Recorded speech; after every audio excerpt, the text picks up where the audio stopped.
We're live for another coronavirus journal here. You look a little too dark. My baby has been crawling and grabbing If I look things. that way, I'm as blinded as ever, so. But on the screen, you look a little dark. I think I got a little tan the other day. All right, maybe that's all that's going on. Took the dog out to the pool, I was swimming, I got a little sun. Yeah? Got that vitamin D. Yeah? I have to ask, what's up with the featured image?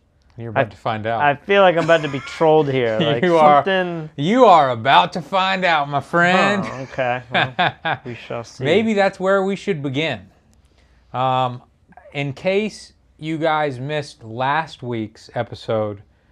What did we do last week? Or the last episode. Okay, did anything happen? Yeah, something happened. Patrick didn't just eat ivermectin. He literally ate horse paste ivermectin. The one that is the laughingstock of the entire world right now. You literally ate it live on the air. I did, and there's been some revelations between the two of us. Oh, and I forgot to get the say it right video. Did you put that in here? No, I didn't. I totally forgot about that. I can probably find it. But let's just do a quick recap of what happened last week, because I've got it right here. I would just ingest. Does this even work? Dude, I can't believe you're about to taste this. Do you have any? That is not good. That tastes like straight up. It's like, it doesn't have the flavoring of sunscreen. Why are you eating horse medication? Oh my gosh. Oh, what does this show come to? Think about it though. This can be taken. It's on your teeth. It also serves as teeth whitening? Oh my God. This can be taken by horses, by sheep, by cat, all these animals. It's also taken by humans. I mean, before I had COVID, I had the pills right here. Now, whether or not So, you thought that was so funny. dude, like, I mean, this is the joke amongst every news channel ever. You know, like, people are just calling ivermectin horse paste or horse dewormer.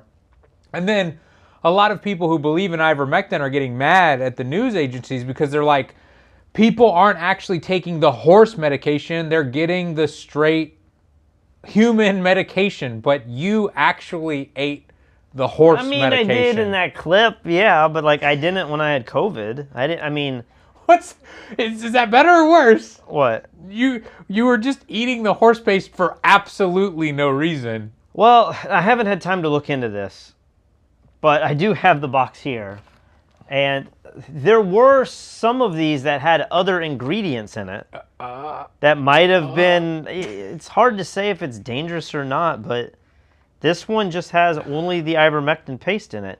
But it did say something. I don't know if you want to try to get to this video. Let me. I won't spill. Hold on. Yeah, before we show that, let me just show the Alex Jones video because I feel like there's an Alex Jones video. Yeah.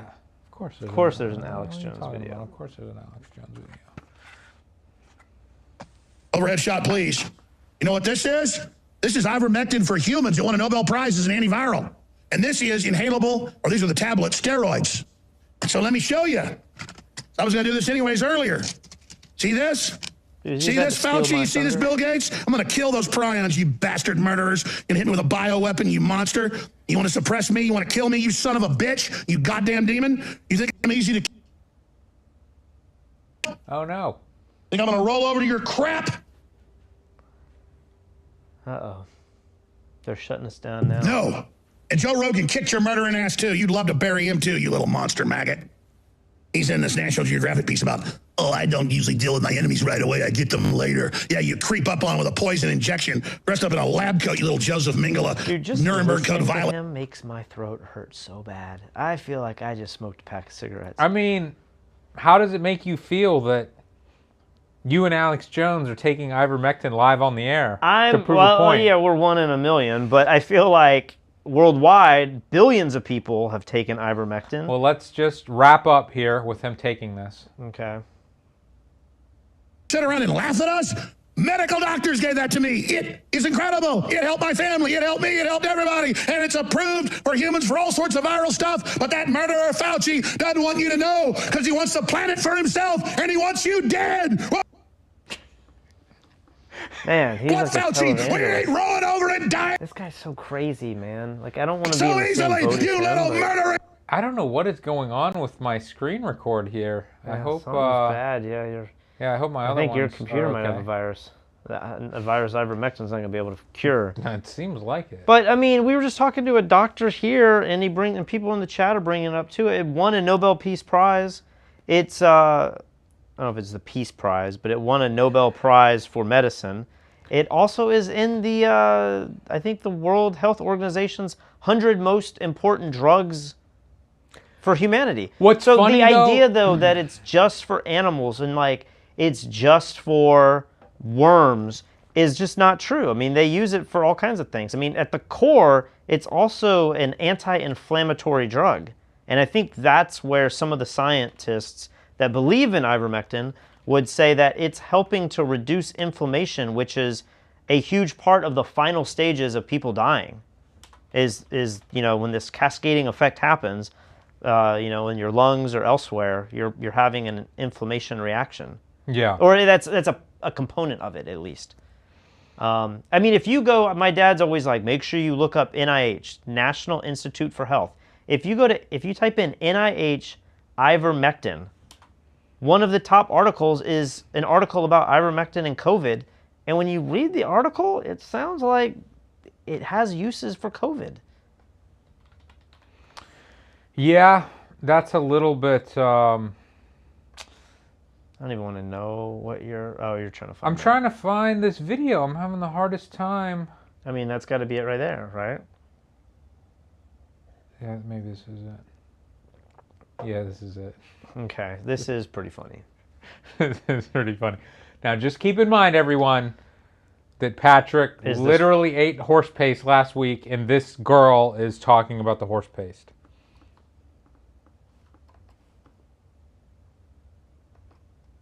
Human consumption only.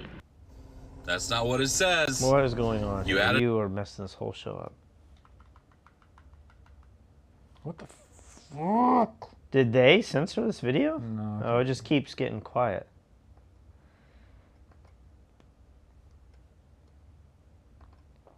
It says, do not use in horses, intended for human consumption only. That's not what it says. You added a comma, and the word only is not at the end of that sentence. So what you said was, do not use in horses, comma, intended for human consumption only. That is not what it says. What it says is, do not use in horses intended for human consumption, period.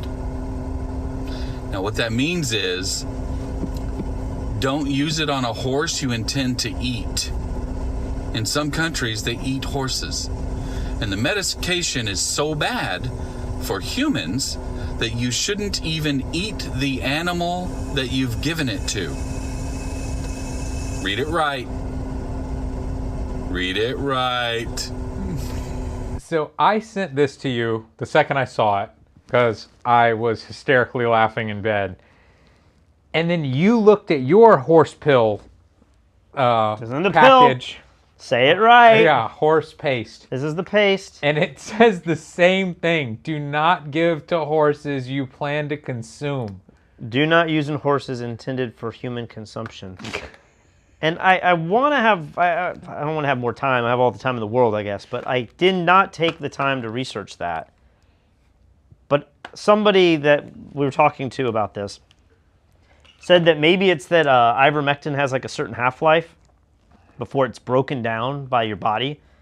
And that the amount that you would give a horse, it's by weight, right? So the horse, I think even this thing says like 1,200 pounds. If you were to give a horse that all at once, and then maybe the horse was slaughtered, there's the chance, I'm speculating here, I don't know if this is totally true, there's a chance that certain organs or something in the horse could have a very high concentration of ivermectin, and if enough time didn't go by for the body of the horse to break it down, the idea would be that perhaps you would eat that organ of the horse and you would ingest more ivermectin per mass than what you're supposed to ingest generally. But what if you just squirt it in your mouth straight up? I mean, that's the debate. I think if you took 1,200 pounds as the weight of yourself, the medication of that would be too much.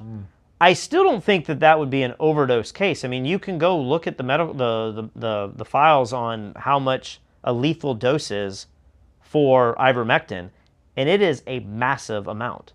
So it goes back. This all goes back to that article that they had on the Rachel Maddow show, where she was reading this memo from Louisiana, and it was saying that 70% of the calls from poison control were about horse paste or ivermectin use, and would it be poisonous? Yeah. And in that memo, if you read the rest of it, it didn't say anyone was overdosing. It didn't say anyone has died. It simply said that a large number of the phone calls, were about this. But the way the media would spin it, and I'm not saying the media is necessarily wrong. Maybe people have been dying of this now. I don't know.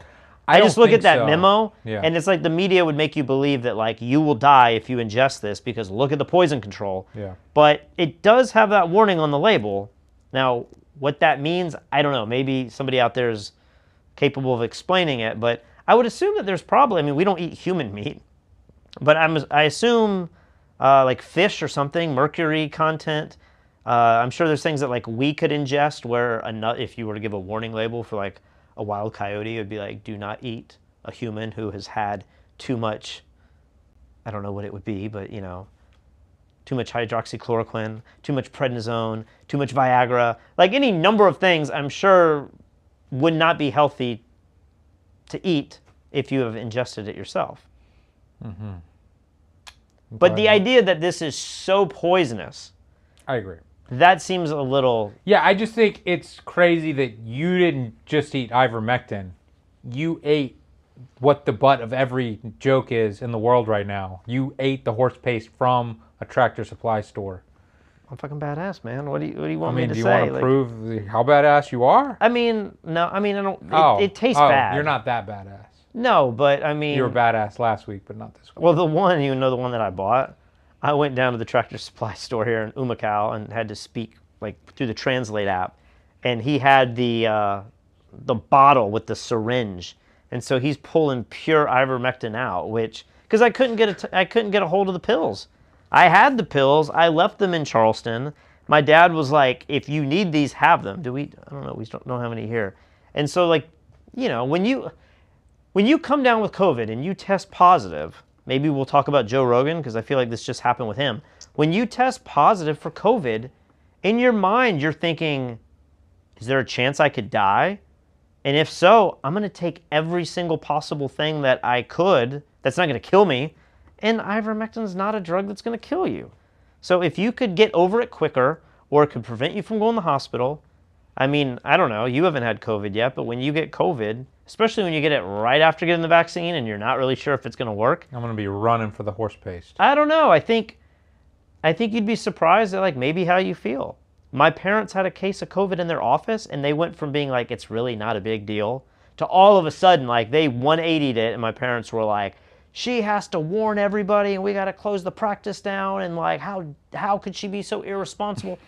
COVID's really weird when it enters into your circle. People start acting really crazy. Yeah. Maybe you would argue that taking ivermectin's crazy, but again, I'm like vitamin D, vitamin C, I'm going to take melatonin, I'm going to take ivermectin. I don't even think I've heard melatonin. Yeah. Isn't that for sleeping? Yeah, it's part of the whole regimen. Oh my God.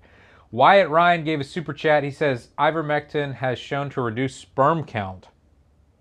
I don't know if that's true or not. We're about to find out. You're getting married, trying to have kids in a month? Do the deed. Okay, yeah, let's do Joe Rogan. No, you do have the Rogan on here. Yeah. So I got up in the morning, got tested, and turns out I got COVID. So we immediately threw the kitchen sink at it. All kinds of meds, monoclonal antibodies, ivermectin. This is what I don't get. Do you really have that stuff at home, by the way? Oh, of course not. He went to a super high-end doctor and paid a shitload of money for the best treatment in the world. Just throw the kitchen Except for the sink. horse paste, which we'll get to. You can buy that. You can buy that from PetSmart, I believe. So.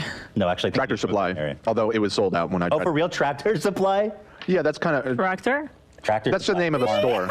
We'll get. I don't want to get. It's a chain, anyways. Yeah. Okay. Yeah, it's the horse dewormer, and it's sold out. We've tried to buy some for the show, and motherfuckers around the country have sold out Tractor Supply on horse paste to deworm those motherfuckers. Yeah, it was a few days ago. Let me see if they've. Joe Rogan, I feel like.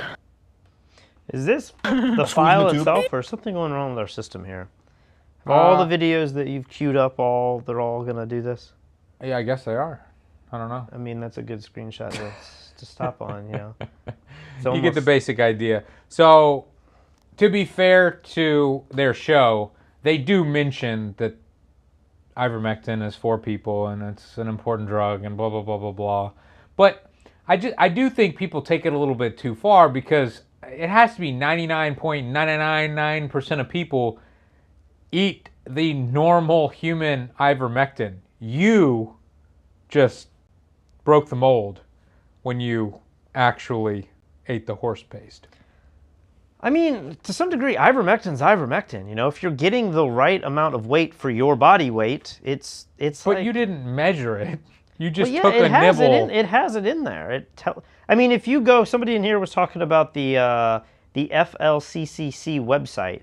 It tells you how to dose all this stuff. I mean, there's Facebook groups that tell you, like, if you get the 1% syringe that I got, you know, like the actual the liquid, or if you get this, which is at 1.87%, or if you get the pills are the easiest thing. But what's happened is this has become so politicized that doctors now will not prescribe the drug even if you casually ask for it.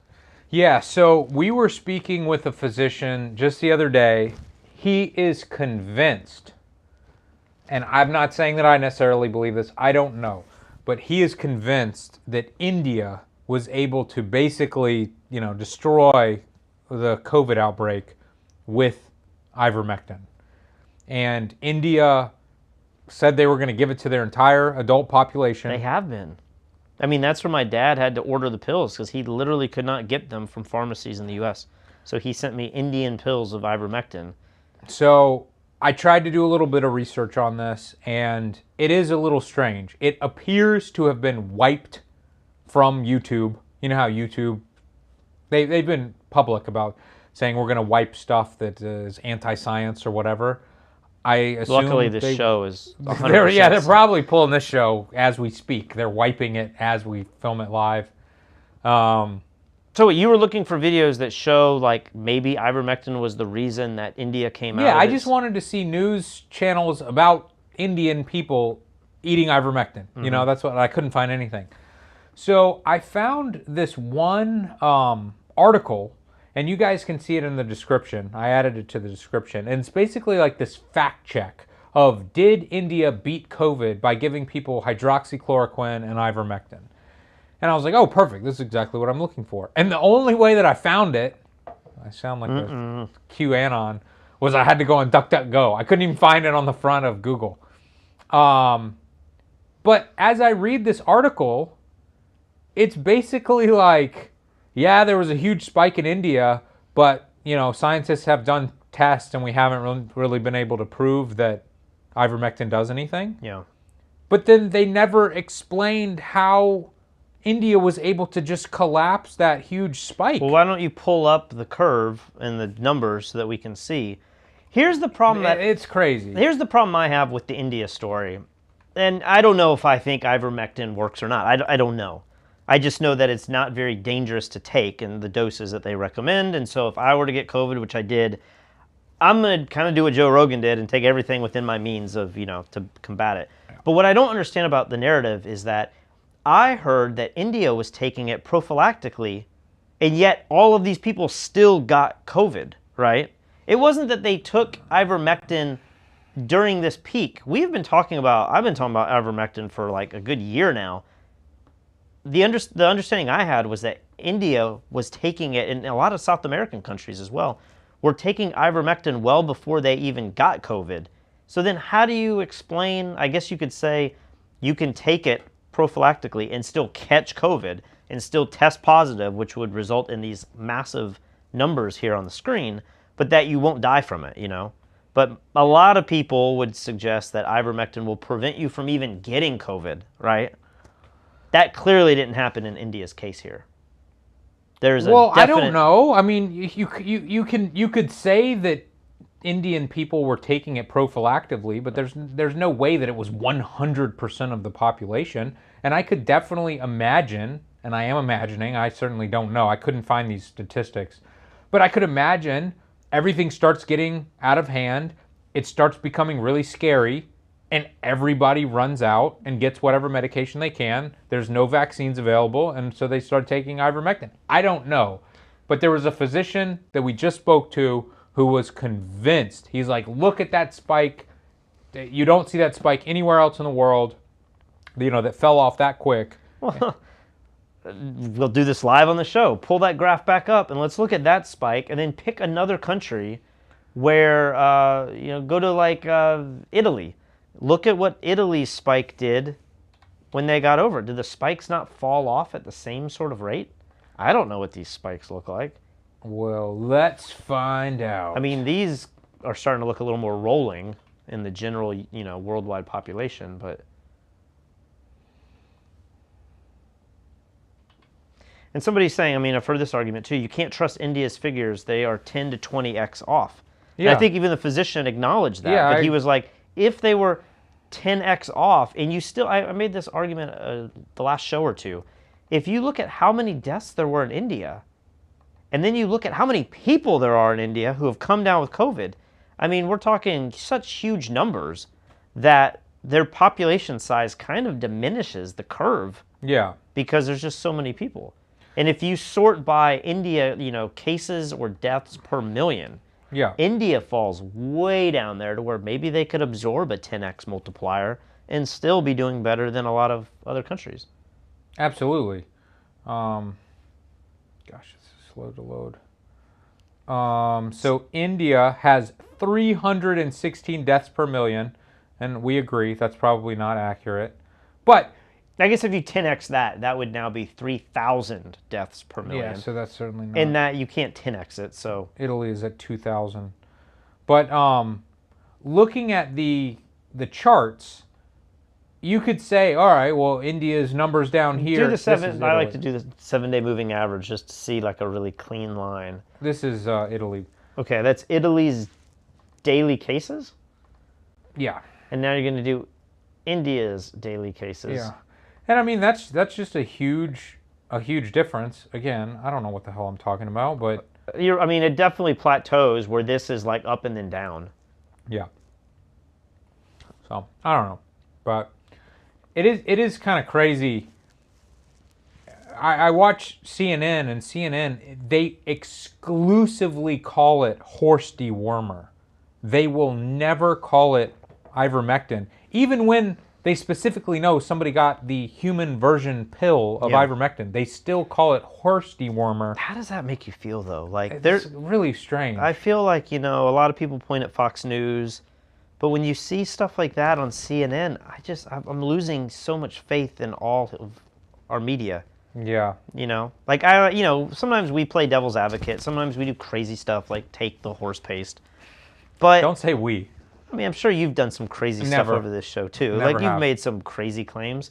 But, I think what we're saying, a lot of the population is thinking or saying, and we fall on different sides of the coins throughout all different topics. But when you see something like CNN constantly just say something as crazy as horse paste, is that any different than what people condemn Donald Trump for saying? When he said crazy stuff, it's like you've taken this, very narrow perspective and made that your narrative. Yeah. And if you're not aligning with any of the narratives and just looking at it, from afar, it all seems kind of crazy, right? So we've got a super chat here from Sam Murr, and he brings up an interesting point. He says, if Fauci said last March that ivermectin works, the conspiracy theorist would tout another drug. Not about the drug, it's about being contrarian and conspiratorial. So wait, if Fauci said last March that ivermectin works, the conspiracy theorist would tout another drug. What does that mean? That all the rednecks would not be eating horse paste. They would just be onto something else. They'd still be on hydroxychloroquine or something. Oh, I see. But here, I see what you're saying, and it does seem like people hate Dr. Fauci. Like we just saw Alex Jones screaming, like, you're not going to murder me, Fauci. People are going crazy about Fauci, and it makes no sense. But when huge countries and governments around the world are touting ivermectin and they're giving it to their population and they're saying it's working and their numbers are way better than the United States, that's very different than just believing something made up because we hate Dr. Fauci or we like Donald Trump or whatever, right? It's not as clear cut as, oh, I hate Fauci, so I'm just going to make up ivermectin. It's like rednecks did not make up ivermectin. This started somewhere in the medical community. It started in Australia. It started with, was it a gastroenterologist, or maybe it was I think it was a gastroenterologist, the guy who was on Joe Rogan's show like a month or two ago. Okay. I forget his name. But he was the guy in Australia talking about it, of all places. And then that became this thing. But I think, a lot of the, I guess you can say Republicans, or can you say rednecks? Can I equate all of that together? A lot of them just want to believe that there is a natural cure for it. But these aren't natural. It's not like we're eating a flower. We're eating horse paste, I know, so but crazy. that is actually a lot. I don't know how ivermectin's made, specifically, but this is a natural compound that is manufactured in nature to where you can't, I don't think you can patent ivermectin as easily. It's kind of the same way you can't patent vitamin C. It's like a natural occurring vitamin, and therefore the FDA will never approve vitamin C. They'll never say that vitamin C does anything scientifically because that's not their place. Then why isn't this sold over the counter in the United States? You're saying it's like a homeopathic. This is sold over the counter. Or you're saying the pill itself. Yeah. Yeah, I don't know the answer in some to countries it is. I've heard in Mexico you can just go get it. Maybe. Yeah, I don't know the regulation and everything, but. Well, we're talking about dumb Trump supporters who hate Fauci. Let's watch this. No, not. Well, let's watch vaccine. No. The vaccines are not good, huh? Are you vaccinated? No, but I have a lot of hydrochloroquine and zinc in my house. So have you got your vaccine shot? Nope, don't want it. No? Why? They ain't tested it enough, from my opinion. Yeah. The Pfizer shot is about to get full FDA approval. Would that change your opinion on it at all? Not until they do a whole lot more investigating in on it. Yeah. Nothing's going in me until then. Right. Do you think that would take a long time? About 10 years or so. I don't trust the government. I don't trust CDC. I don't trust none of them. What is it about the vaccine? Because I've watched Dr. T. Penny, and she's done a lot of research on it. Dr. Sherry Tenpenny is a discredited conspiracy theorist who pushes dangerous misinformation about vaccines. I'm sure you've seen the pictures all over the internet of people who've had these shots, and now they're magnetized. They can put a key on their forehead, it sticks. They can put spoons and forks all over them, and they can stick. Those and other unhinged false claims. How dumb is this? I don't know if she's trying to get away with something, or maybe, if she's getting up live in front of people saying this stuff, maybe she believes that people are actually becoming magnetized. That just seems so easy to disprove. It just reminds me of the Sidney Powell lady.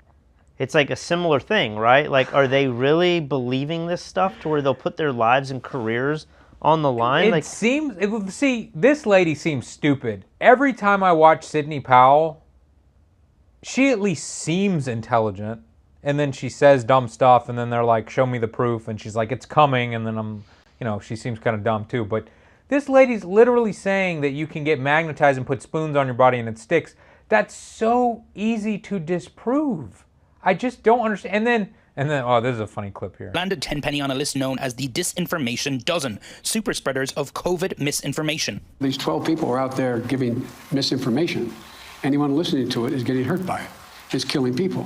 It's bad information. But Tenpenny and others in Sons of bitches. Disinformation Dozen are finding appeal among some Trump supporters. My doctor tried to get me to get the shot, and I told him to go watch Dr. T. Penny. So you trust this woman on the internet more than your own doctor? I do. To listen to. So yeah, I do. I trust this lady on the internet more than I trust my own doctor. What was our friend saying? There was something that he was saying about this, that he was just saying that it does take 10 years to accurately do trials on things. And so the reason you might trust a smallpox or a chickenpox vaccine is because we've been taking it so long. But when that was first discovered or invented or created, maybe you could still also say, I don't know if I trust this vaccine at that moment as well. Yeah. But that, I mean, what I hate that they're doing there is that the CDC and the FDA for sure are wrong many times. They pull stuff off and find that certain drugs have all kinds of horrible side effects years after they've been on the market. I mean, watch TV and you'll see, have you been taking such and such for this condition? If so, there's a class action lawsuit. So the idea that, hey, you don't trust the FDA, part of me kind of gets it, Yeah. Our society here in America is more medicated than ever in the history of the world.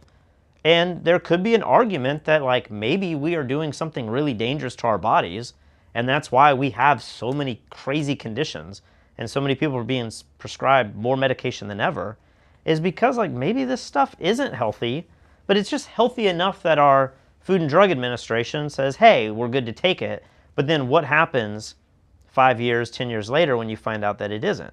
I mean, this doctor was saying, I will not give this to my kids. I will take it. I think he even said he did take it, right? He's been vaccinated?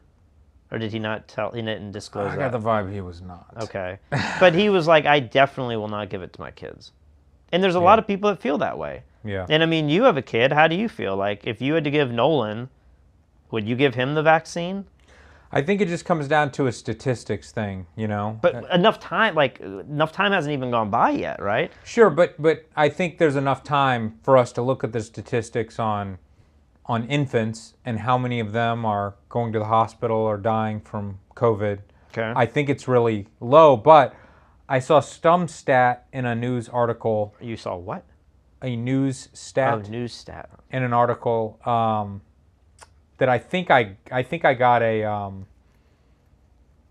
I may have deleted the video clip, but basically it was saying, I thought it said 300 children per day are being hospitalized. And, it's so hard for me with 300 million citizens in the United States. Like, I don't know if that's a lot or a little. It sounds like a lot to me. Yeah. 300 a day sounds like a lot. Yeah. But maybe when you compare that to flu hospitalizations for children, maybe that's not a lot. I don't know. Yeah. But I think that's where I would, if they approved it for infants, then I'd say, okay, now you have to show me that COVID is way more dangerous for infants than the flu or whatever else. Yeah, the other vaccines that they're giving kids. Yeah. But the physician that we were talking to, he was basically saying that not only is it not that dangerous for kids, it's not dangerous compared to the flu at all, and we should almost purposefully infect children with it. He was also saying stuff, though, like a lot of the deaths, I mean, this is such an old idea, but a lot of the deaths, like if a kid dies with the flu, but also tests positive for COVID, maybe they never really, I don't want to say they never had COVID, but like they never had, they didn't die. They didn't have a risk of COVID. Like COVID wasn't going to kill them to begin with. They didn't die of COVID, they died with COVID. Right.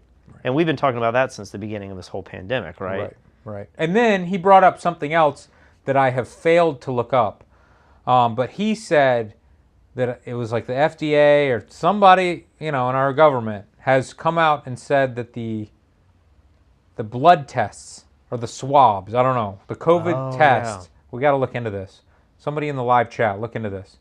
He was saying that the flu and the original, was it original SARS or was it the common cold? I thought he said if you have the standard flu, the test will say you have COVID. And they have now proven that. And I said, what? How have I And he said this just came out a couple days ago. Yeah. So this should be a top news story. I have not heard that anywhere. So any of you guys out there that have your DuckDuckGo open, search to see if these was it antigen or antibody tests? I don't know. I thought it was just a PCR test, whatever that one is. The standard nose swab test. So, I don't know. All right, next up. Which clip should we play? We didn't number these, so these two are kind of long, but I thought this was super interesting. You always play the long videos, bro. I broke it up this time.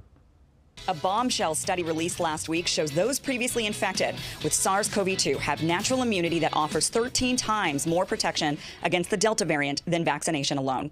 The findings are from Tel Aviv. They followed over 700,000 people that were broken up into 3 different groups. Those who were vaccinated with 2 doses of Pfizer, those who had recovered from a previous infection, and those who had recovered and received only 1 dose of the Pfizer vaccine. Now, the study found that those who had recovered from COVID were 13 times less likely to end up reinfected, concluding that natural immunity confers longer lasting and stronger protection against infection, symptomatic disease, and hospitalization. Now, though the researchers did see some increased benefit for those previously infected who also received 1 dose of the Pfizer vaccine, the researchers concluded the difference was statistically insignificant. So why would those who have natural immunity have a more robust immune response? The researchers hypothesized that it's because of B and T cell memory and the fact people who recovered from the virus are exposed to the entire virus, not just the spike protein the vaccines expose the body to. This is exactly what the physician was telling us, too. Right. He was saying and that... I kind of feel like we missed the first video, but basically there was this study that came out that said natural immunity by getting COVID was way better than the immunity you would get by having the vaccine. And I guess they tested groups of people to see who contracted COVID again. And it was that people who had, because hasn't this flip-flopped? Weren't we like a year ago? It couldn't have been a year ago, but it was when maybe like in January, February. I thought they were saying you have to get the vaccine because it's so much more effective. It has a higher efficacy than the natural virus. They have been saying that for sure. Because I remember when Trump got COVID, like very shortly after that, right? He loses the election maybe, and then the vaccine comes out, and everyone was like, Trump needs to get the vaccine. And I was thinking, he just had COVID. Why would he need to get the vaccine if he just had it? Yeah. Shouldn't that count? Yeah. And maybe there was reasons like we need to show the American public that even Trump would get the shot. But this happened to like all the politicians, right? The study's now saying, I mean, this one study, I know there's probably hundreds of studies being done, but it seems to have flipped, and this is what the physician was saying. I think he went as far as saying the vaccine is coding for one specific site on the spike protein, and that is the most effective way of blocking it. But if you were to get COVID, didn't he come up with the numbers like 28 different antibodies that your body would produce to fight COVID, and that would be more effective? Well, that's what this study is talking about. And then the next point she has in the rest of this video is kind of the mentality of why aren't we testing people for the antibodies and saying that's enough? Yeah. The study is yet to be peer-reviewed, but the findings are consistent with other studies and public health data. In July, the Israeli Health Ministry released data showing that of the nearly 850,000 Israelis known to have recovered from the virus, there were only 72 instances of reinfection, showing those with natural immunity were 6.5 times less likely to be affected by the Delta variant than those who were fully vaccinated. Maybe that is the first video. That was A. So the second video is kind of this idea of like, why are we not accepting these in our society? At the beginning, I said this was a bombshell study, but the reality is this shouldn't have been a bombshell at all. Conventional science has always held that previous infection results in robust immunity against reinfection from various viruses. However, for some strange politicized reason, for the past year and a half, this scientific fact has been hotly debated here in the U.S. But it wasn't always. In the instance of chickenpox, the CDC recommends vaccination for those who haven't had a previous infection. On their website, under the heading, "Who needs a chickenpox vaccine?" the CDC says, quote, "People 13 years of age and older who have never had chickenpox or received chickenpox vaccine should get 2 doses at least 28 days apart," unquote. Same thing for the measles and even polio if they are not combined with other vaccines. Even during the smallpox outbreak, when vaccines became mandated, the certificate of immunity clearly gives clearance for those who had previously recovered from smallpox. So what's the difference now? Why suddenly, after over 100 years of recognizing previous infection as a robust form of immunity, are we suddenly rejecting science by forcing vaccines on absolutely everyone? Are public health officials just caving to the demands of a frightened public? Are they caving to the desires of greedy big pharma? In the European Union, where some countries have implemented vaccine passports, people can obtain one by either showing proof of vaccination, testing negative for the virus within 72 hours, or through proof of recovery from previous infection. This is based on sound science. So what is it that is causing the sudden rejection of widely accepted science here in the United States? We currently have colleges, corporations, big tech, politicians, and U.S. public health officials all openly excluding natural immunity as a basis for medical exemption. When recovered patients raise an eyebrow over policies mandated they be vaccinated, their educations, their livelihoods, and their ability to participate in society are threatened. So we were arguing this the other day in the pool with a couple of people, one of them being the physician. And, you know, to kind of tweak what she said a little bit, because I was just in Italy, and if you're from Europe, you know this to be probably true as well. It's not you get the passport if you've had COVID. It specifically says if you've had COVID in the last 90 days. I met kind of a friend of ours that we met with Elia Liccardi back when we were in Italy. I met him, and he was like, I had COVID back in December. But like, I can't get the green pass. I can't get one. He can't get vaccinated because they have so little vaccines in Italy that there's a queue and there's a wait list. So he's at the bottom of the list because he already had COVID, so he's low risk. So he can't get the vaccine yet, even though he wants it. So he can't get the green pass without the vaccine. He can't get the green pass because he hasn't had COVID within 90 days. So the only thing left for him to do is continue to get tested. He has to get tested like every couple, I think it's like every 72 hours. And I was like, how annoying is that? Oh, I would have thought they would give him the green card because he's already had COVID.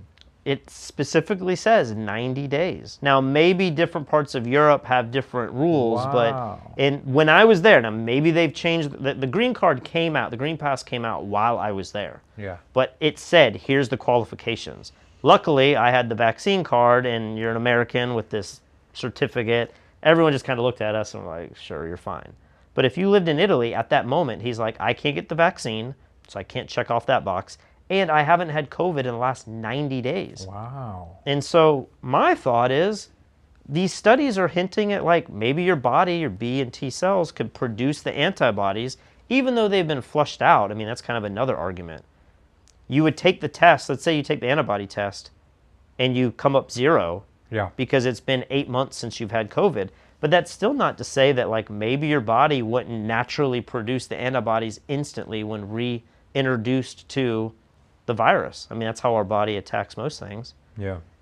So I don't know. I feel like this is a huge story and a huge mindset of like, why do we have to all be vaccinated when perhaps getting COVID is, and this is the argument I've been making, maybe this isn't the most sound argument, but all of my anti-vax friends who are like, I'm not getting the vaccine, but like, damn it, I can't go anywhere because now, like here in Puerto Rico, all the restaurants are requiring all these vaccines.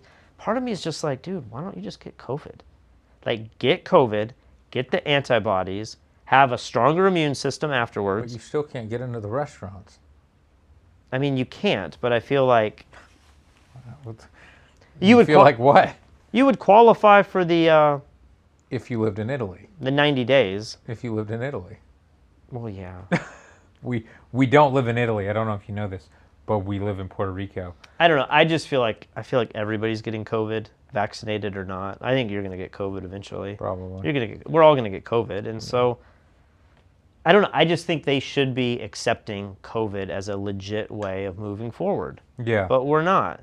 And so when you look at places like Israel, have the majority of Israelis gotten COVID, or they've just been highly vaccinated? I think they have one of the highest vaccination rates in the world. But one of the news stories recently is like Israel is on these do not travel lists and they're banned from other countries. Yeah. Is it because they're treating the vaccine as this way of herd immunity when really it's just getting COVID that would help them out? Yeah, but helping them out would kill a huge percentage of their population. Maybe. It seems like not that many people are dying of COVID now compared to the beginning of this pandemic. pandemic. Would probably be because of the vaccine. I thought it was just the way we treated it. Hey man, you're the horse pace believer, not me. Americans. Somebody's saying it's to take an end of summer trip to. It was definitely 90 days in Italy when I was there 3 or 4 weeks ago. Europe will need to take a close. So look, I did not download this. So there's a problem with this laptop and our server. It's not. So this isn't playing back? Yeah, that's going crazy. Travel after the European Union on Monday took the U.S. off the EU's safe travel list as U.S. cases and hospitalizations climb. That means U.S. visitors are likely to face tighter control in certain countries, such as COVID tests and quarantines. The list seeks to unify travel rules across the bloc, although it does not find individual EU nations which are free to determine. What the hell type of show is this? This is a disaster. Our audience is so drunk that everything we say sounds brilliant. The basic story here, since I recorded we're this really dirty and we shouldn't be allowed. Well, no, to just travel. like I'm trying to plan this honeymoon, right, in October, which is a month away, and the EU now, different countries within the EU are now starting to say we don't want Americans traveling, and places like the Netherlands and Sweden specifically have now said if you are vaccinated and you're from the US or some other countries that are now on these do not travel lists, you need to quarantine for 5 to 10 days in the country before you can go out to public. And so I'm thinking, how in the world am I going to...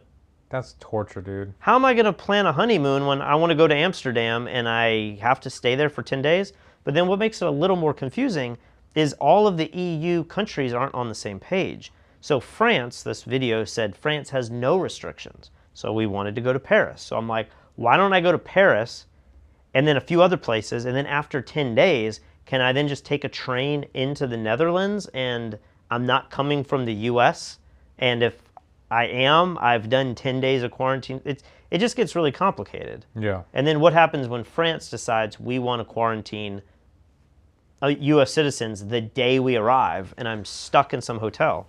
Well, I had a photography event that I was going to a few days ago in Hawaii, and I was going to go there a few days early with Katie, so we booked flights like 4 days before the event. And I got a call from the creator of the event the night before our flight. Our flight was at 7 a.m. the next morning, and he's like, hey man, we have to cancel the whole event because COVID's going crazy in Hawaii and they have all these new restrictions and everybody's dropping out of the event. They don't want to go. So we're just going to cancel the whole event. And then so I still could have gone to Hawaii, but apparently he told me there was some rule about like no matter the size of the restaurant, you could only have 10 people inside and 25 people outside, and live events had to be canceled and stuff. So I just thought, man, traveling to the other side of the planet with a newborn baby who's going to freak out on the airplane and then get there and not be able to do stuff, it probably wasn't worth it. So I ended up canceling the whole trip hours before we were supposed to go. That whole time I was like, dude, you have the whole thing paid for, all your accommodations, everything that you did on your end that wasn't even related to the event, all of it was booked. Just do it. I know. You might be in like an island with no people and it's like the best time ever to go to Hawaii. I don't know if that's what I want though. I mean, I feel like I'm already on an island with no people. I want to feel like when we went to Vegas and it was just normal. Yeah. That's what I want. I just want it to feel normal. You want the crowds and you want the wait lists and you want to have to call and make reservations. A little bit, yeah. Isn't that weird about living in Puerto Rico? Do you feel like any island in the Caribbean especially, but maybe even places like Hawaii, have you lost a little desire to go there because every day you live in that environment? Of course, yeah. Like people were like, just honeymoon and like go to islands in the Caribbean. And I'm like, go to Mexico. And I'm like, I mean, interior Mexico, yeah, that seems really fun. But like Cancun, I'm like, I have no desire to go to Cancun because I feel like I live in Cancun. And Cancun has the same sargassum problem we have. I've seen photos of their beaches and they're disgusting with the seaweed. So, who knows? All right, let's start wrapping this show up. Ryan was showing me. Have you seen these islands? They're off the coast of Colombia. He's like, you can rent an island with a single house on it. Were you there when he was talking about that? So you saw the video? Yeah, that just doesn't appeal to me in any way. I think what he was hinting at was that there was dozens or hundreds of islands with like a single house on it. And then you would go out and do like regattas and jet skiing and do stuff. But then when it was the end of the night, you just come back to your very, very private island. Yeah.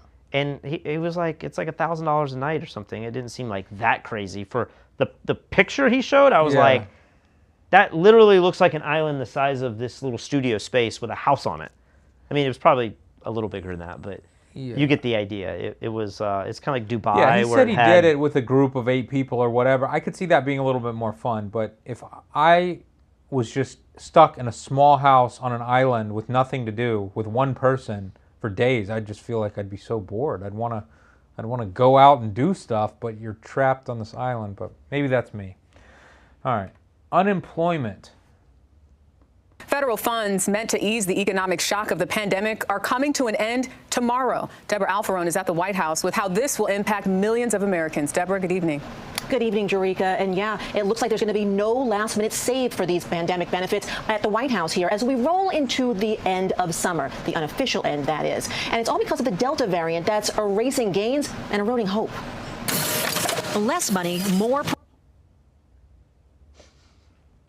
In the voice, this is me yelling, screaming, trying to be like, what I'm gonna do, what I'm gonna do, what I'm gonna do. What are we gonna do? On Labor Day, 8.9 million Americans. All right, we get the point. Basically, the $300 extra unemployment that has been tacked on to the state's unemployment. Did it used to be $600 extra a week? It was $600 like a year ago. Okay. And then they dropped it to $300, and maybe there was even certain states that made requirements to get that. I can't remember. But all of that has now apparently come to an end.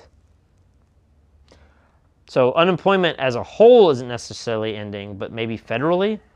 Somebody was just talking, were you telling me today, somebody was talking about like Puerto Rico was losing all of its unemployment.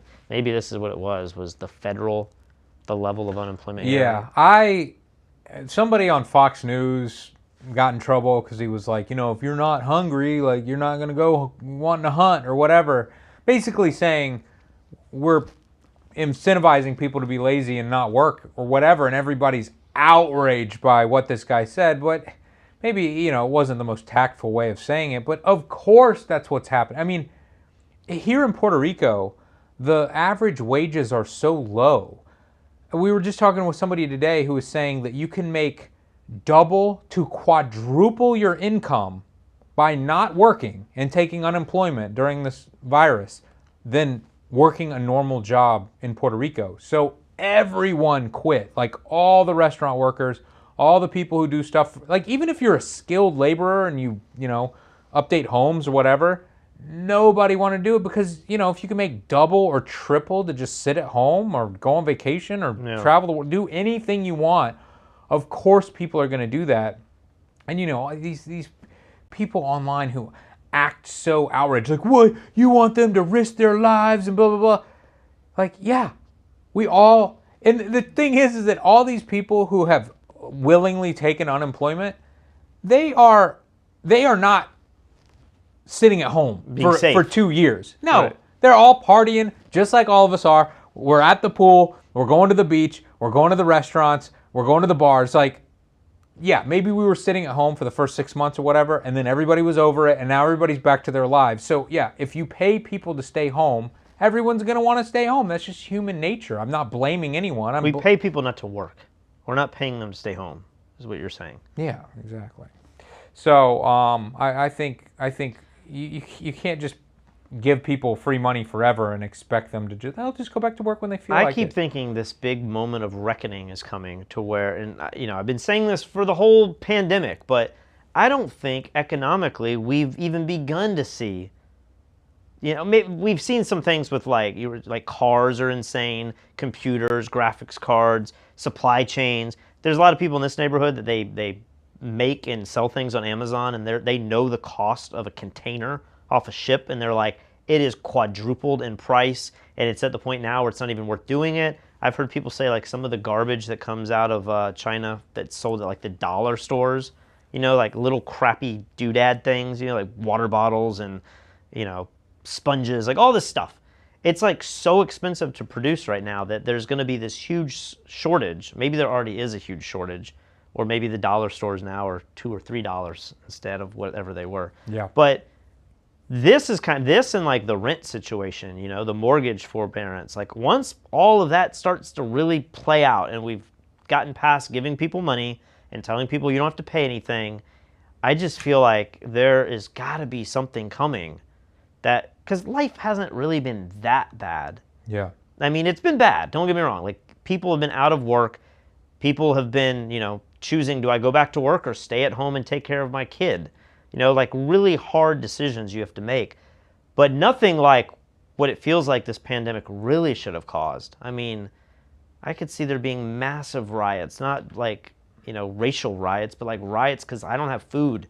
Remember at the beginning of this, we'd see those food lines and stuff? Yeah, it's crazy. Like, I would have kind of expected that to be worse today than it is. I think if people haven't worked in 2 years, uh-oh. So what happens in our podcast? Is it? Do we I don't just lose I internet? think everything over there was on battery, so we maybe just we pause? just survived that. I don't know. Or I could watch it live right here. What's about to happen? We're Look still at that. live. We're still live. So that's life in Puerto Rico when the power. I mean, I think the power's gone out like 5 times in the last 2 hours. Yeah, the power's been very inconsistent, but somehow the internet connection. Well, the internet, I've moved our router to a battery, and then I called Liberty. And they have batteries. And I think they have batteries on the poles out there now. So interesting. So we are now on generator again? Are we? Or we just came off generator? I have no idea. I can't hear Shows the how generator. important it is to have a full-blown generator at the house that you're living in. Yeah, so we are getting kicked out of this house December 1st, and we're trying to find other homes to live in here in Puerto Rico. We are not having much success. luck at the moment. And we keep lowering our standard. Right now we're in this like mansion. Yeah, life's pretty good. Yeah. Right after this show, I just go up one set of stairs and I'm in my like bed, like my floor. You have a whole 3-bedroom living room floor. Yeah, there's a pool right above us. Yeah. There's a whole studio over here. We have like amps and drums, and we have people over. It's like a pretty awesome lifestyle. Yeah. But the house is sold, and the guy who bought it's really cool and nice, but we have to be out January 1st, but we've kind of decided let's get out December 1st because no one wants to be here for the holidays moving. Yeah. But man, the homes we've been looking at are double the cost that they were when we moved here. Yeah. And like horrendous. They're ugly. Like I was in a house today and had like 6 different types of tile throughout. And it was one of the better. It's like the house I'm kind of considering. Should I get this one? Has like transitions everywhere and like nothing's normal. Yeah, I mean, it's just $750,000 for a house that you hate. And the scary thing is like it could easily crash next year, or we would be foolish not to buy now, and it's going to be double the price in 5 years or 2 years. Well, the biggest financial mistake of my entire life was not buying in Dorado, the fanciest neighborhood when we first moved here. The house that we could have bought for $1 million back then is now selling for $5 to $6 million. Could have made $4 million in 2 years. Yeah, I could have made $4 million tax-free. I don't even want to think of that. It's insane. And then the second biggest mistake of my life was not buying this house for $1.2 million 10 months ago. Yeah. It was offered to me. I have a feeling this house at this moment is worth $2.5 million to $3 million. That's what's insane. Is it just sold? Can we disclose how much this house sold for? Sure. Nobody's watching anyway. Like 1.6 is what it sold for. Yeah. And like the real estate here is so weird that no one marketed this house. I think if we would have shot with drones and taken interior photographs. And we made it look good. Like you paint it white and like you put better furniture in here and stuff. Like you could have made it look really nice. Yeah. And some of this house is a little run down. The windows and stuff need to be replaced. But if you did that, if you put 50 to 100 grand into this house, I feel like you might could have sold it for $3 million in this climate. And so I feel good about the owner. It's like he's sitting on, I think, a house that's going to appreciate like crazy. But it's just hard to say. Like everything here is kind of dependent on the taxes and the savings and everything. I feel like, I personally, this is where we're kind of divided. I feel like, man, stuff might get crazy in the U.S. And I think more people are going to come down here, which is going to drive up this limited supply even higher. But if a lot of people come down here, I feel like the federal government's going to somehow put pressure on Puerto Rico to stop the tax incentives. But all you have to do is hold on to that house long enough, or get out of the house. I only want to be here probably a few more years, and then I don't want to be here forever. Yeah. And then you sell, and then your house is skyrocketed, and you got out. If you want to be here till retirement, I guess you just don't even care. You just bought the house. I mean, I don't know about retirement, but I could see myself being here for 10 years or something. If I could find a house that I actually liked, I could see being here for 10 years, but... Janine says, what about the yacht? Yeah. Touchy subject? The yacht, it's still floating. It is floating. It breaks all the time, which is very frustrating. And then now if we move back to the States, we have to sell our share, which is difficult to do.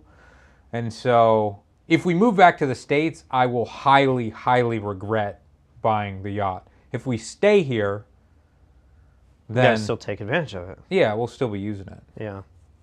But, it's just a really weird transition. Because it's like, I might be leaning more towards buying a house here.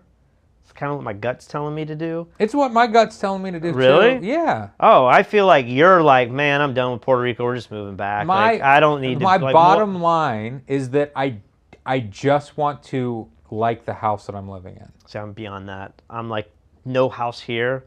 Like, I've been to $3 million. We think this house is $2 million. I've been to $2 or $3 million houses. And we were just at one birthday party the other day, and I was like, this house is freaking weird. Like, there's elements of it that are really nice, but what birthday it had like a pillar through the middle of it, and they like closed it off, but it used to just be open. What party was this? Oh, I was at it? Yeah, I was on Ridgetop. Remember that house? It's Courtney's party. Oh, yeah, that house was... I mean, I would take that house. Yeah, but there's... all I'm saying is like there are elements. There's like, maybe in that house, I didn't see the whole house. I heard there was a killer arcade in it.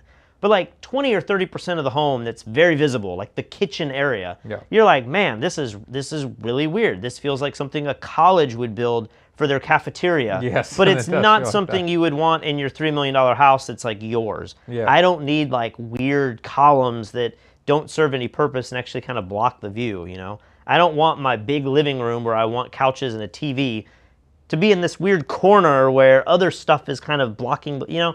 Just the flow of the houses don't make sense here. Yeah. And so every single house we see has crazy weird problems.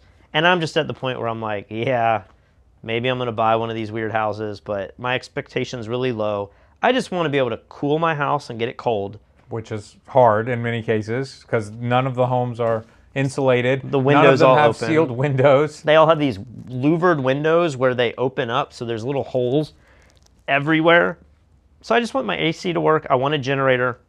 The power goes out. I have to have my refrigerators and freezers and internet and stuff running.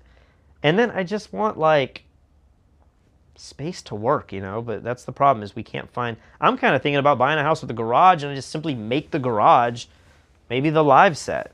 Because there's no other homes that have a big space in the basement like this that you could do your work from, you know?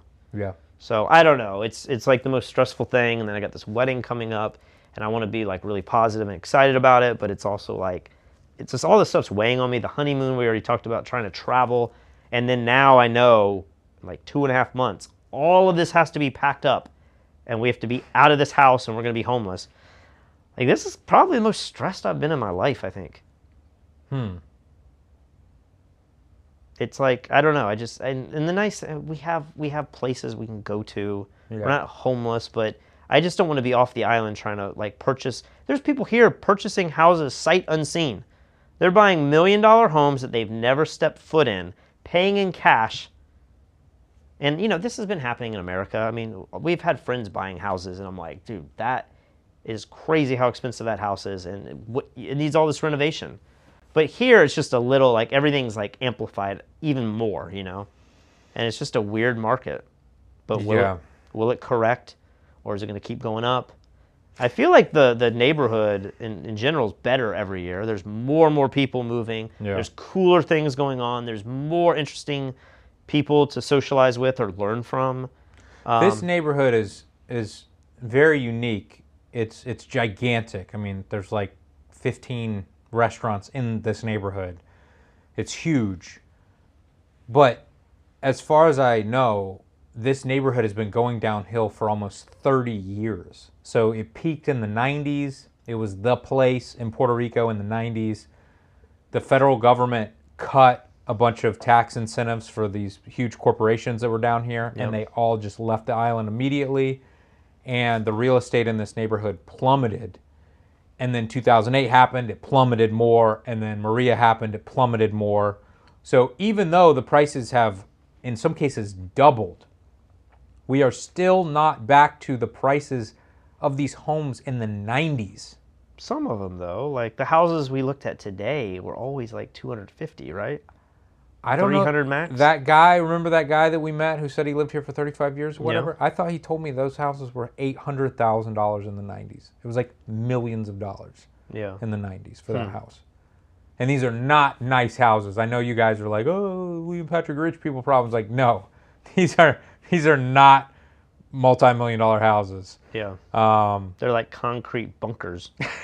Concrete bunkers with really beautiful landscaping around them. And you're like, oh, this neighborhood looks kind of nice. But then you look at them and you're like, dude, every side of every house has just paint peeling and bubbling, and it's just concrete. It's like no beautiful wood, no beautiful, like you look at Mike Kelly, like the tutorials that he does, and it's like beautiful, like architectural design and windows that have triangular shapes, and it's just, you know, you're like, oh my gosh, like that's it's, you know, multi-million dollars. But then you see these houses and you're like, oh, who designed that? Like somebody with a Lego set, you know? Well, they're literally concrete block homes. Yeah. They're just, everything's square, square, square, and then... And everything has to be hurricane proof. So like you want windows that are like industrial, but all of the amazing hurricane windows that have come out in the last 20 years are not the windows that are installed in these homes. Yeah. These are like pre-hurricane, these are like maybe Hurricane Andrew windows or pre-Andrew.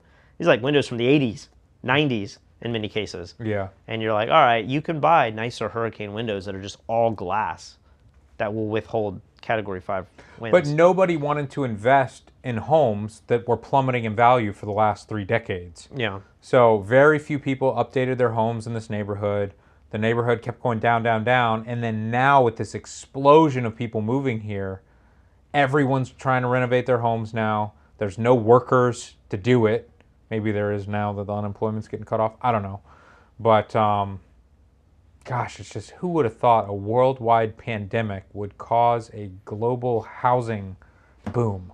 It's just the opposite of what I would have dreamed. Yeah, and in my mind, I'm just thinking of like diversification and everything. Like, we've had this conversation before. The stock market has blown up so much that many people, you know, their portfolios are bigger than ever. And you have people buying, like, Ethereum right now is at a near all-time high. Like, it's completely rebounded from where it was in May. You have GameStop, and you have, what's the movie theater one? AMC. AMC. You have all these crazy meme stocks that are, like, skyrocketing, too. And we have this world where everyone feels like they're richer than you probably are. And maybe people would argue it's just the dollar is weaker, you know? And I don't know if the dollar is truly weaker in a worldwide scale.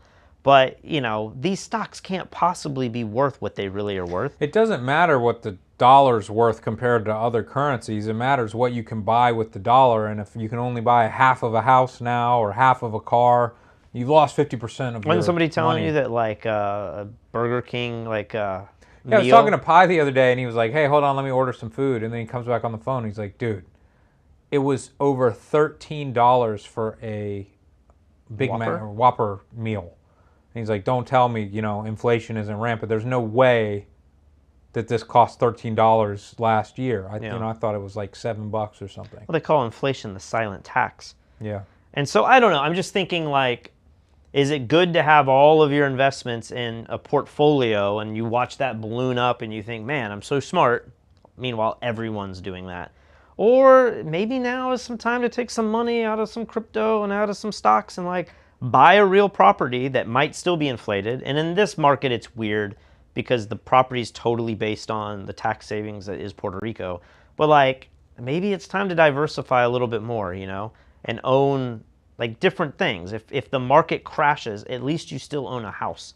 Yeah. Now, whether or not you want to own a house in Puerto Rico is part of that debate.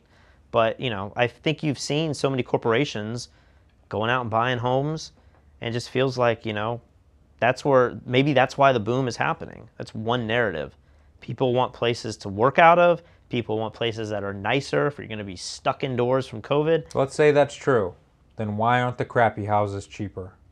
Why aren't everybody moving out of the small homes, getting the big homes? Did you hear David today? David sold our employee that we've been with forever. David just bought this nice house that he's having to renovate, like nice in size. It's not nice inside. It needs a lot of work.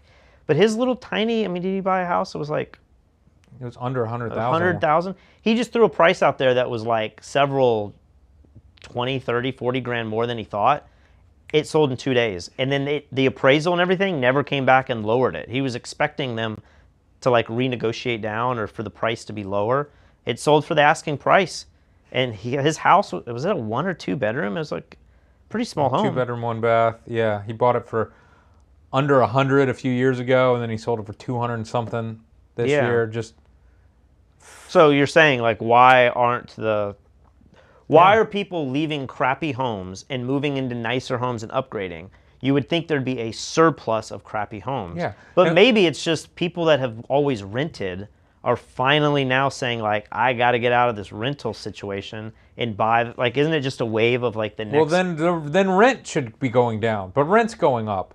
And then everybody... You keep trying to take it to the bottom, like, where is it? And then everybody's like, well, the reason is because nobody's working in the office anymore. They're working from home. And you're like, okay, so why doesn't commercial real estate drop? Is that not? Has that not? Dude, I'm looking at commercial real estate in Charleston, and it's more expensive than ever. And the places are empty. They've been empty for months. Yeah, or years, you know. It's weird. And this all goes back to like, I feel like there's got to be reconciliation for this. This doesn't make any sense. And is it going to come from the bottom, or is it going to come from the top? You know, are all these people that bought all these new homes not going to be able to afford them? I mean, here everyone's buying them in cash, so they are covered, right? Yeah. But a lot of places, you know, traditionally you buy it with a mortgage. Are you going to not have a job and all the jobs disappear, and all of a sudden you have the same 2008 financial crisis where all these people bought these homes that they really couldn't afford, or they could afford, but they didn't realize they're not going to be able to afford it in a year or two, and all of a sudden everything comes topping from the bottom? Or is it going to be some kind of like revolt to where the people at the bottom that are hurt the most don't have jobs, don't have money, don't have food, can't afford the inflation, and there's something coming from the bottom up? I mean, I'm sure it'd be like a mix of the two, but... Yeah, if people who have paid cash for their home, if their home drops by 50%, what are they going to do? I mean... What do you mean? You just sit on that house? Yeah, that's what I would think. You would just sit on the house and you just say like, you know, maybe in a decade from now I'll get my money back out of it or whatever. But if you're paying a mortgage payment every month on a home that's worth 50%, you would just say, I'm not paying for this anymore and I'm going to walk away. But I can't imagine anybody who's paying cash for a multi-million-dollar house, I would imagine they're going to be fine. Unless they're these crypto bros and crypto's about to crash, and then they're like, oh no, like, you know. I keep thinking about doing something big in crypto. Like, I have a small position in crypto, but I keep thinking like the next time it crashes, like I'm sitting at an all-time high right now, right? And I'm like, I should take money, I should sell and get out of this, because it definitely seems to go up and down. But like, I just kick myself. I mean, this is like, you know, hindsight 2020 investing. I just kicked myself when crypto crashed in May, and it was a big crash. Like that day I felt bad that day. Like I lost enough money to where I was like, oh my gosh, like this was my whole wedding. It's gonna pay for the whole wedding with this one like gain. It crashed. I should have just dumped a lot of money in then. I feel like it was still so high when it crashed. It was still so high. I know, but like now, I wish Make a plan right now and say it live. What does Ethereum have to hit, and what are you going in for? Can Ethereum ever hit 15 again? I'm trying to think. It better. It better. I mean, get my phone out. Like Ethereum, what did it just hit recently? 4,000. It's at 4,000 now, but did it crash below? Dude, I could see Ethereum hitting $200 again. Okay, a year ago, Ethereum was at 319. 6 months ago, it was at 1,700, basically. 1,700 is the lowest it's been in 6 months. A year ago, it was at 300. 2 years ago, it was at $122. That's when I bought into it. I think if Ethereum were ever to hit 1,000 again, $1,000, I mean, I would just dump 20-30% of my net worth in there. Really? Like my liquid net worth. Obviously, if you own a house, I'm not counting the house. I'm just saying like money that I have in a bank account or something, I would be like, maybe 20% of that should go into Ethereum. That's scary. But if it goes back up to $4,000, I mean, you quadruple that amount. It's life-changing. It could be life-changing money. Sure. And then this house won't seem all that expensive anymore. That's true, yeah. But when you lose 30% of your money and all cryptocurrency goes to zero, and we're looking at it like, don't know. How dumb were we? I'm super skeptical of crypto, especially in this neighborhood where everyone's got like cryptos doing, New York Stock Exchange, like, all this crazy stuff's happening here. People are just making up new cryptos and pumping them and dumping them and watch the things go to 4 million and back down to 4,000. Yeah. Everyone here is like in this game, right? I'm very skeptical of crypto, but I don't know that it's going to zero. I think this, like when you see all of the people around the world and it's been around 8 years and the market cap of all of this, like, and then you see all of the people thinking like the U.S. government's going to try to get into it. All big tech is trying to get into it. You got, AT&T is buying like NFTs or whatever. It's just, it feels like this isn't tulip mania. This seems like this could be kind of like the beginning of the internet. This is this thing that's slowly growing up, and it's very volatile. Yeah. I don't know that it's going to zero. I think a lot of coins will, but I don't know that Bitcoin and Ethereum are going to zero. Couldn't you compare it to these websites like a MySpace or a Yahoo or an AOL or whatever, where you look at them and they own the world. Yeah. And you're like, there's no way MySpace can fail. There's no way AOL can fail. It's like AOL is the internet. Yeah. But then another company comes along and they just do it a little bit better, and just a few people start going over to Facebook, and then all of a sudden people just realize, oh man, this other cryptocurrency actually is cheap and fast and better for the environment and more secure and all this stuff, and you have all of your net worth in Ethereum. But Ethereum's like Doge is the one that is the best, and everyone just moves over. I think you just have to kind of watch enough to see those trends changing. You have to see that like one of them has stepped into the third position, and it's a solid third position, and it's been there for a year. And then like, oh my gosh, it jumped Ethereum. The third one jumped Ethereum. It's number 2 in terms of market cap. And then at that point, you have to like look at it and say, is this the future? I think that's what happened with Microsoft or Amazon or any of these companies. I mean, you remember when Amazon just sold books? I mean, I made enough money on Apple. This was right around when they made the first iPhone. I started investing in Apple. That was enough to put the down payment on my house in Charleston. I was working at Ritz Camera. Like, I had no money, but I just put like $1,000 in Apple or whatever it was, and like Apple just had this run. But you knew when the iPhone came out, you knew like, man, Apple, we used to talk about this all the time. We were like, the responsiveness of the iPhone is greater than the responsiveness of any other device we've ever touched. And it just felt like, man, Apple's doing a run. I feel like Amazon has done that. Like, there's been a lot of companies. So I think with crypto, it would be kind of the same way, where you would start to see that, like, the way we're talking about Bitcoin and Ethereum, there would be the next coin. And I don't know that we know that yet. For a while, it was Litecoin, and now that's not it. And there's all these other coins that people talk about. But the other big thing that's happening, I don't know a whole lot about, is the proof of work versus stake of work. That's like the big underlying kind of division that we're having now, to where Bitcoin and Ethereum are incredibly expensive to mine because we have to use all this computing power, which requires energy, and it's really dirty, and it's not a very efficient system, right? But if we could do it in a different way, where if we do proof of work, or stake of worth, which is, my understanding, is like more like you're taking actual money and locking it into an account that then builds this network up, that could be a lot cheaper in terms of the money, the power consumption. Sure.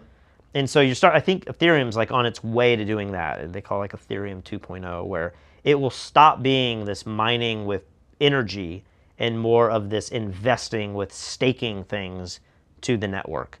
And so that might be the downfall of Bitcoin, because it's going to continue. I don't know that it can make that transition.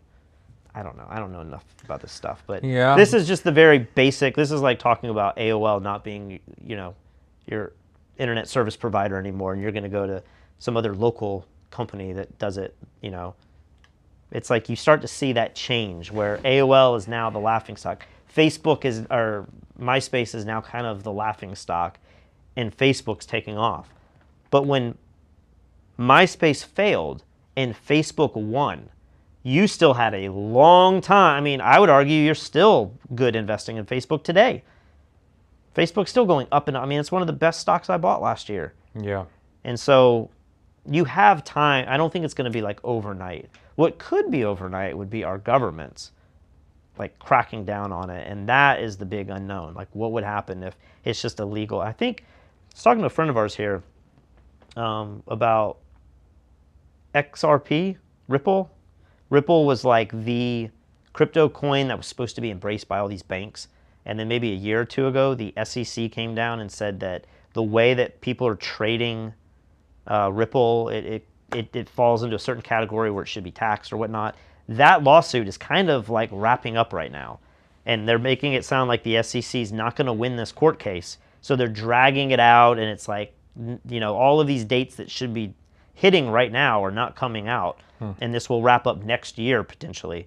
But a lot of people are saying that it doesn't look like the SEC is necessarily going to win this case. And if it loses, Ripple's going to shoot sky high, because now the big thing holding them down isn't true anymore. What's the market cap of Ripple?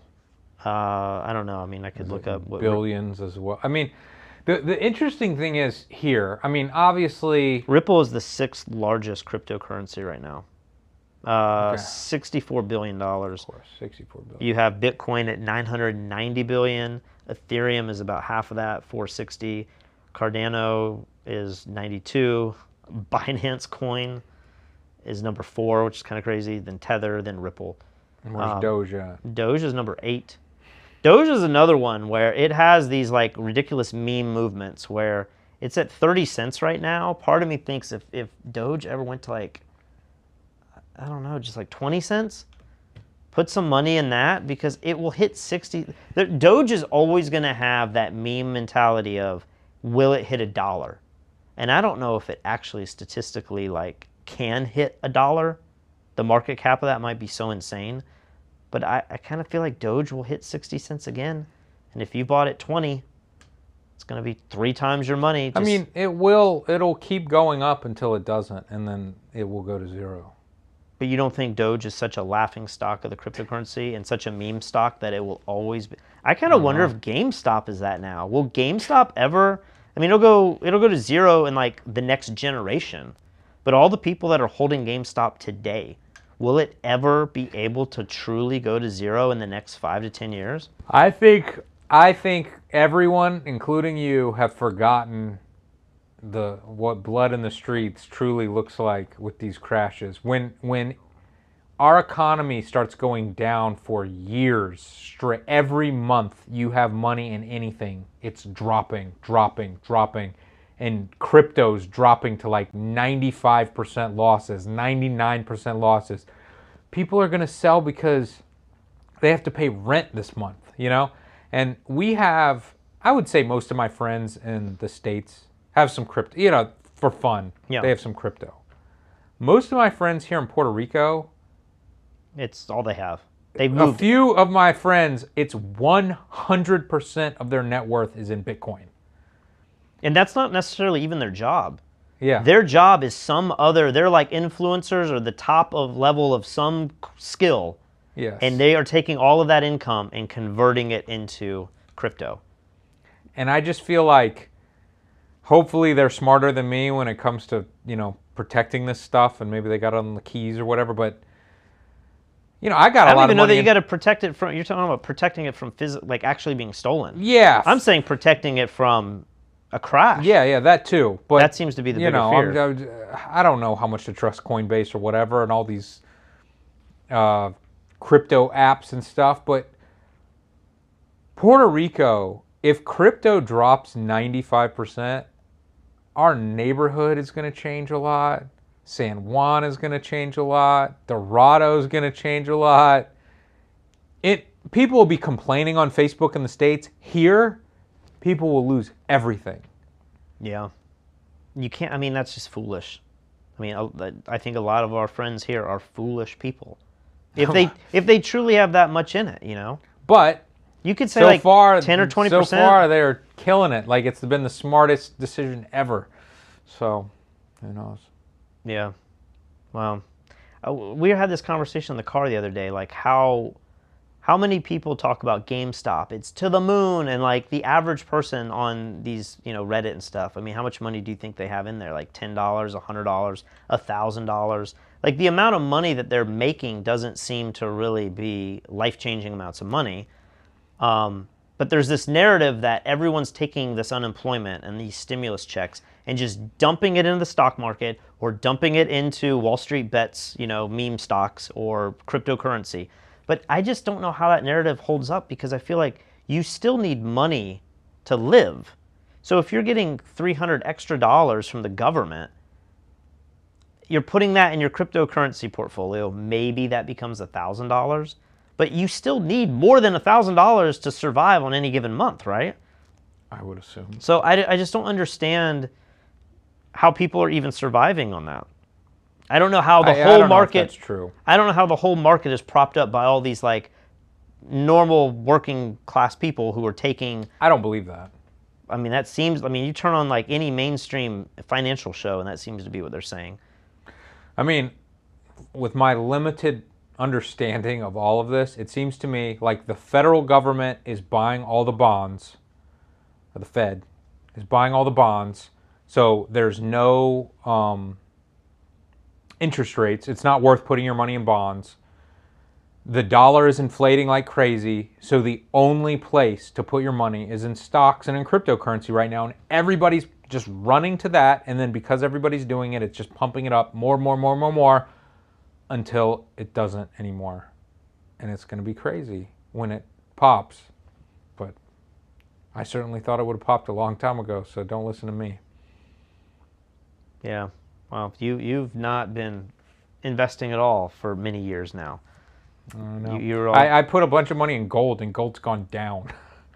Like, what? Every single thing in the world's gone up due to inflation except for gold. It's like I'm the worst investor there is.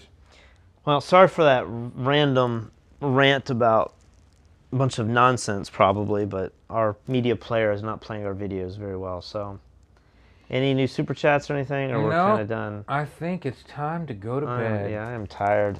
You head out to the West Coast tomorrow? Yeah, I'm going to Isabella, Puerto Rico tomorrow. All right. Good night, everybody.